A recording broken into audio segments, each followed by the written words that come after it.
গপ্পপুর লোকালে আপনাদের স্বাগতম। আজকের গল্প শরৎচন্দ্র চট্টোপাধ্যায়ের লেখা ছেলেধরা। শরৎচন্দ্র চট্টোপাধ্যায় জন্মগ্রহণ করেন 15ই সেপ্টেম্বর 1876 সালে এবং মৃত্যুবরণ করেন 16ই জানুয়ারি 1938 সালে। তিনি ছিলেন একজন বাঙালি লেখক, ঔপন্যাসিক ও গল্পকার। তিনি দক্ষিণ এশিয়া এবং বাংলা ভাষার অন্যতম জনপ্রিয় কথা সাহিত্যিক। লেখালেখির গুরু মানেন ফরাসি সাহিত্যিক এমিল জোলাকে। তার অনেক উপন্যাস ভারতবর্ষের প্রধান ভাষাগুলোতে অনুদিত হয়েছে। বড় দিদি 1913 সালে, পরিণীতা 1914 সালে, পল্লী সমাজ 1916 সালে, দেবদাস 1917 সালে, চরিত্রহীন 1917 সালে, শ্রীকান্ত যা 4 খণ্ডে 1917 থেকে 1933 সাল পর্যন্ত, দত্তা 1918 সালে, গৃহদাহ 1920 সালে, পথের দাবি 1926 সালে, শেষ প্রশ্ন 1931 সালে ইত্যাদি শরৎচন্দ্র রচিত বিখ্যাত উপন্যাস। বাংলা সাহিত্যের ইতিহাসে অপ্রতিদ্বন্দ্বী জনপ্রিয়তার জন্য তিনি অপরাজয়ের কথাশিল্পী নামে খ্যাত। তিনি কলকাতা বিশ্ববিদ্যালয় থেকে 1923 খ্রিস্টাব্দে জগত্তারিণী স্বর্ণপদক পান। এছাড়াও তিনি ঢাকা বিশ্ববিদ্যালয় থেকে ডিলিট উপাধি পান 1936 খ্রিস্টাব্দে। শরৎচন্দ্রের অনেকগুলি উপন্যাস চলচ্চিত্রে রূপায়িত হয়েছে এবং সেগুলো প্রচুর জনপ্রিয়তা পেয়েছে। আজকের গল্প শরৎচন্দ্র চট্টোপাধ্যায়ের লেখা ছেলেধরা। প্রধান চরিত্রে হিরু, লফিত ও মামুদ এবং কথক। গন্তব্য স্টেশন গপ্পপুর, পরবর্তী স্টেশন গপ্পপুর। সকল যাত্রীদের উদ্দেশ্যে জানানো হচ্ছে, পুরো গল্পটি শুনে মন্তব্য এবং উৎসাহ প্রদান করার জন্য অনুরোধ করা হচ্ছে। সেবার দেশময় রটে গেল যে 3টি শিশু বলি না দিলে রূপনারায়ণের উপর রেলের পোল কিছুতেই বাঁধা যাচ্ছে না। 2টি ছেলেকে জ্যান্ত থামের নিচে পোতা হয়ে গেছে। বাকি শুধু একটি সংগ্রহ হলেই পোল তৈরি হয়ে যায়। শোনা গেল রেল কোম্পানির নিযুক্ত ছেলেধরারা শহরে ও গ্রামে ঘুরে বেড়াচ্ছে। তারা কখন এবং কোথায় এসে হাজির হবে কেউ বলতে পারে না।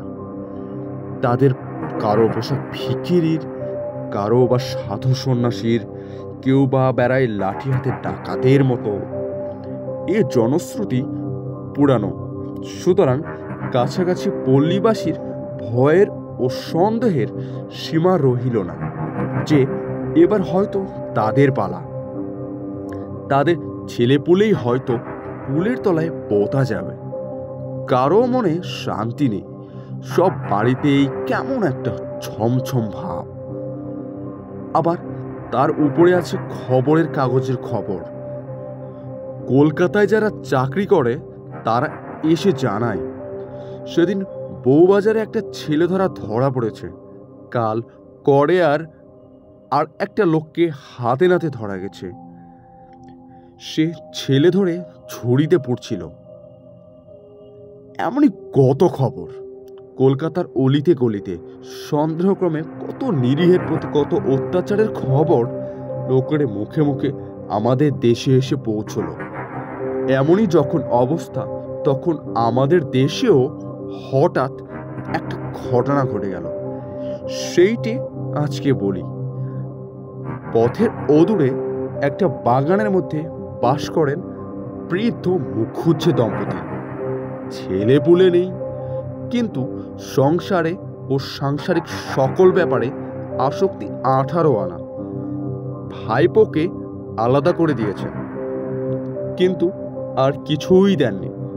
দেবেন এ পরিকল্পনাও নেই।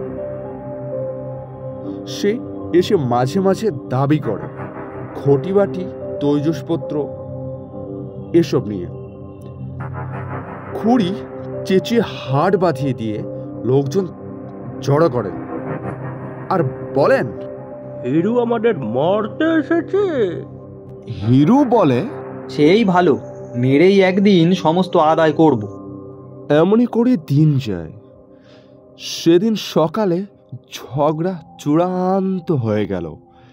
হিরু উঠানে দাঁড়িয়ে বলল, শেষ বেলা বলছি খুঁড়ো, আমার ন্যায্য পাওনা দেবে কিনা বলো। খুড়ো বললেন, তোর কিছুই নেই। নেই? না। আদায় করে আমি ছাড়বো। খুড়ি রান্নাঘরে কাজে ছিলেন, বেরিয়ে এসে বললেন, তাহলে যা তোর বাপকে ডেকে আনগে। আমার বাবা স্বর্গে গেছেন, তিনি আসতে পারবেন না। আমি গিয়ে তোমাদের বাবাদের ডেকে আনবো। তাদের কেউ হয়তো বেঁচে আছে, তারা এসে চুল চিড়ে আমারটা ভাগ করে দেবে। তারপর মিনিট দুয়েক ধরে উভয় পক্ষে যে ভাষা চলল তা আর মুখে বলা চলে না। যাবার আগে হিরু বলে গেল, আজই এর একটা হেস্তনেস্ত করে তবে ছাড়বো। এই তোমাদের বলে গেলুম, সাবধান। রান্নাঘর থেকে খুড়ি বললেন, তোর ভারী ক্ষমতা, যা পারিস করগে। হিরু এসে হাজির হলো রায়পুরে। ঘর কয়েক গরিব মুসলমানদের পল্লী। মহরমের দিনে বড় বড় লাঠি ঘুরিয়া তারা তাজিয়া বার করে। লাঠি তেলে পাকানো, গাঁটে গাঁটে পেতল বাঁধানো। এই থেকে অনেকের ধারণা তাদের মতো লাঠি খেলোয়াড় এ অঞ্চলে মেলে না। তারা পারে না এমন কাজ নেই, শুধু পুলিশের ভয়ে শান্ত হয়ে থাকে। এখন হিরু বলল, বড় মিয়া, এই নাও 2টি টাকা আগাম, তোমার আর তোমার ভাইয়ের। কাজ উদ্ধার করে দাও, আরও বকশিস পাবে। টাকা দুটি হাতে নিয়ে লতিফ মিয়া হেসে বলল, কি কাজ বাবু? এদেশে কে না জানে তোমাদের 2 ভাইয়ের কথা। লাঠির জোরে বিশ্বাসদের কত জমিদারি হাসিল করে দিয়েছ, তোমরা মনে করলে পারো নাকি? বড় মিয়া চোখ টিপে বললে, চুপ চুপ, থানার দারোগা শুনতে পেলে আর রক্ষা থাকবে না। বীরনগর গ্রামখানায় যে 2 ভাই দখল করে রেখেছি সেতে জানে। কেউ চিনতে পারেনি বলেই এ যাত্রায় বেঁচে গেছি। হিরু আশ্চর্য হয়ে বলল, কেউ চিনতে পারেনি? লতিফ বলল, পারবে কি করে? মাথায় ইয়া বড় পাগ বাঁধা, গালে গালপাট্টা, কপালে কপাল জোড়া সিঁদুরের ফোঁটা, হাতে 6 ছাতি লাঠি। লোকে ভাবলে হিন্দুর জমপুরি থেকে জমদুদ এসে হাজির হলো। চিনবে কি কোথায়? পালাল তার ঠিকানাই রাখলো না। বড় মিয়া, এই কাজটি আর একবার তোমাকে করতে হবে দাদা। আমার খুঁড়ো তবু যা হোক 2টো ভাগের ভাগ দিতে চায়, কিন্তু খুঁড়ি বেটি এমনই শয়তান যে একটা চুমকি ঘটিতে পর্যন্ত হাত দিতে দেয় না। ওই পাগড়ি, গালপাট্টা আর সিঁদুর মেখে লাঠি হাতে একবার গিয়ে উঠোনে দাঁড়াবে, তোমাদের ডাকাতে হুমকি একবার ঝাড়বে, তারপর দেখে নেব কিসে কি হয়। আমার যা কিছু পাও না ফেরে বার করে আনবো, তাহলে ঠিক সন্ধ্যার আগে ব্যাস। লতিফ মিয়া রাজি হলো। লতিফ মামুদ 2 ভাই সাজ পোশাক পরে আজ ওই খুড়োর বাড়িতে হানা দেবে বলে ঠিক হয়ে গেল। পেছনে থাকবে হিরু। সেদিন একাদশী। সারাদিনের পর দাওয়ায় ঠাঁই করে দিয়েছেন জগদ্দম্বা। মুখুজ্জে মশাই বসেছেন জলযোগে, সামান্য ফলমূল ও দুধ। বেতধাত একাদশীতে অন্নাহার সহ্য হয় না। পাথরের বাটিতে ডাবের জলটুকু মুখে তুলেছেন, এমন সময় দরজা ঠেলে ঢুকলো 2 ভাই লতিফ আর মামুদ। ইয়া পাগড়ি, ইয়া গালপাট্টা, হাতে 6 হাতি লাঠি, কপাল জোড়া সিঁদুর মাখানো। মুখুজ্জের হাত থেকে পাথরের বাটি দুম করে পড়ে গেল, আর জগদ্দম্বা চিৎকার করে উঠলেন, ও মা গো, পাড়ার লোক কে কোথায় আছো? এসো গো, ছেলে ধরা ঢুকেছে। সুমুখের ছোট মাঠটায় ঘর কেটে ছোট ছোট ছেলের দল রোজ খেলা করে। আজও খেলছিল। তারাও চেঁচাতে চেঁচাতে যে যেখানে পারল ছুট দিল। ওগো, ছেলে ধরা এসেছে, অনেক ছেলে ধরে নিয়ে যাচ্ছে। হিরু সঙ্গে এসেছিল বাড়ি চিনিয়ে দিতে। দৌড়ের আড়ালে লুকিয়েছিল। সে চাপা গলায় বলল, আরে দেখো কি মিয়া, পালাও, পাড়ার লোক ধরে ফেললে আর রক্ষে নেই। লতিফ মিয়া শহরের আর কিছু না শুনে থাক, কিন্তু ছেলে ধরার জনশ্রুতি তার কানে এসে পৌঁছেছে। চোখের পলকে বুঝে গেল এ অজানা জায়গায় এরূপ বেশে এই সিঁদুর মাখা মুখে ধরা পড়ে গেলে দেহের একখানা হাড়ও আস্ত থাকবে না। সুতরাং তারাও মারল ছুট, কিন্তু ছুটলে হবে কি? পথ অচেনা, আলো এসেছে কমে, চতুর্দিক থেকে কেবল বহু কণ্ঠে সমবেত চিৎকার। ধরে ফেল, ধরে ফেল, ধর ধর ধর ধর, মেরে ফেল ম্যাডারে, মেরে ফেল, মেরে ফেল, মেরে ফেল।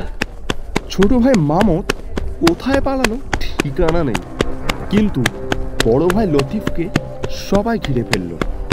সে প্রাণের দায়ে কাটা বন ভেঙে লাফিয়ে পড়ল একটা ডোবায়। তারপর সবাই পাড়ে দাঁড়িয়ে ছুটতে লাগলো ঢিল। এই মাথা তোলে অমনি মাথায় পড়েছে।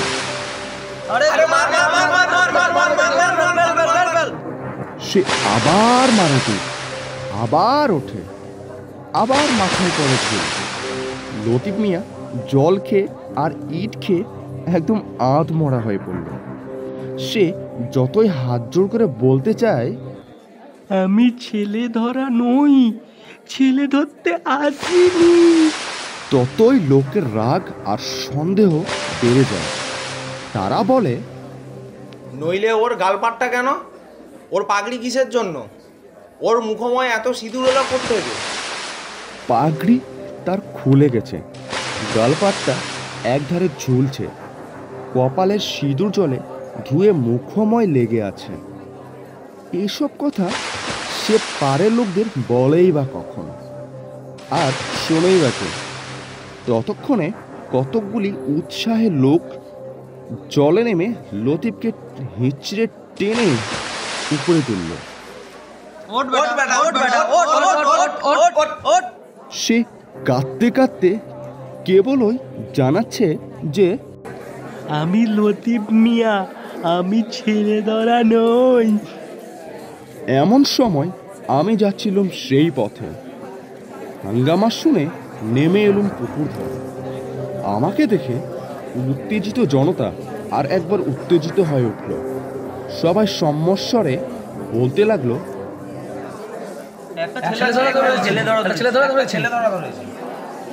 লোকটার অবস্থা দেখে চোখে জল এলো।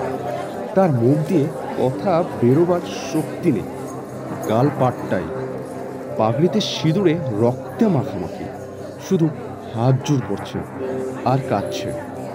জিজ্ঞেস করলুম, ও কার ছেলে চুরি করেছে? কে নালিশ করছে? তারা বলল, তাকে জানে, ধরেছি ব্যাস, ধরেছি। আর ছেলে কই? তাই বা কে জানে, তাই বা কে জানে। তবে এমন করে মারছো কেন?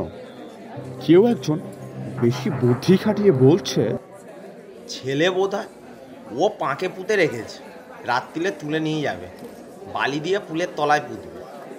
বললুম, মরা ছেলে কখনো বলি দেওয়া যায়? তারা বলল, মরা হবে কেন? মরা হবে কেন? জ্যান্ত ছেলে, জ্যান্ত, জ্যান্ত। পাকে পুঁতে রাখলে ছেলে জ্যান্ত থাকে কখনো? যুক্তিটা তখন অনেকের কাছে সমীচীন বোধ হলো। এতক্ষণ উত্তেজনার মুখে সে কথা কেউ ভাববার সময় পায়নি। বললুম, ছাড় ওকে। লোকটাকে জিজ্ঞেস করলুম, মিয়া, ব্যাপারটা সত্যি কি বলো তো? এখন অভয় পেয়ে লোকটা কাঁদতে কাঁদতে সমস্ত ঘটনা বিবৃতি করলে মুখুজ্জের দম্পতির উপর কারো সহানুভূতি ছিল না। শুনে অনেকের করুণা হলো। তারপর বললুম, লতিফ, বাড়ি যাও, আর কখনো এসব কাজে এসো না। সে নাক মরল, কান মরল এবং খোদার কিরে নিয়ে বলল, খোদার খিদে বাবু মশাই, আর এইসব কাজ কখনো না। কিন্তু আমার ভাইটা গেল কোথায়? বললুম, ভাইয়ের ভাবনা বাড়ি গিয়ে ভেবো লতিফ। এখন নিজের প্রাণটা যে বাঁচলো এই ঢের। অতীফ খোঁড়াতে খোঁড়াতে কোনো মতে বাড়ি চলে গেল। আবার অনেক রাত্রে আর একটা প্রচণ্ড কোলাহল উঠল ঘোষালদের পাড়ায়। তাদের ঝি গোয়ালে ঢুকেছিল গরুকে চাপ দিতে। খড়ের ঝুড়ি টানতে গিয়ে দেখে টানা যায় না, হঠাৎ তার মধ্যে থেকে একটা ভীষণ মূর্তি লোক বেরিয়ে ঝির পা দুটো জড়িয়ে ধরল। ঝি চেঁচিয়ে উঠল, কে কোথাও আছো গো? বেরো গো, কে কোথায় আছো?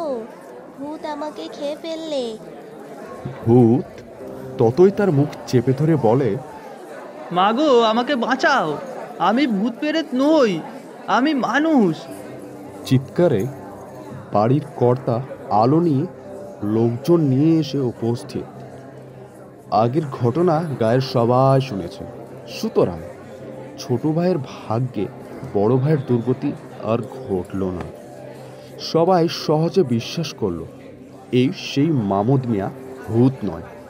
ঘোষাল তাকে ছেড়ে দিলে শুধু তার পাকা লাঠিটি কেড়ে নিয়ে বলল, ছোট মিয়া, সমস্ত জীবন মনে থাকবে বলে এটা রেখে দিলুম। এখন মুখের এইসব রং টং ধুয়ে ফেলে এখন আস্তে আস্তে ঘরে যাও। কৃতজ্ঞ মামু 100 সেলাম জানিয়ে ধীরে ধীরে সরে পড়ল। সেলাম বাবু, সেলাম বাবু, সেলাম বাবু, সেলাম বাবু। এই ঘটনাটি ছেলে বলানো গল্প নয়, সত্যই আমাদের ওখানে ঘটেছিল। শেষ হলো আজকের নিবেদন শরৎচন্দ্র চট্টোপাধ্যায়ের লেখা গল্প ছেলে ধরা। হিরু ও মামুদের চরিত্রে শুভ, লফিত মিয়া ও মুখুজ্জেবাবুর চরিত্রে পল্লব, মুখুজ্জে গিনি তথা খুড়িমায়ের চরিত্রে প্রতিমা শিকারী নস্কর, অন্যান্য চরিত্রে রণজয় রায়চৌধুরী, অভিরাজ আশিস ও পুষ্প। সমবেত কণ্ঠে পল্লব, শুভ, অভিরাজ আশিস ও রণজয় রায়চৌধুরী।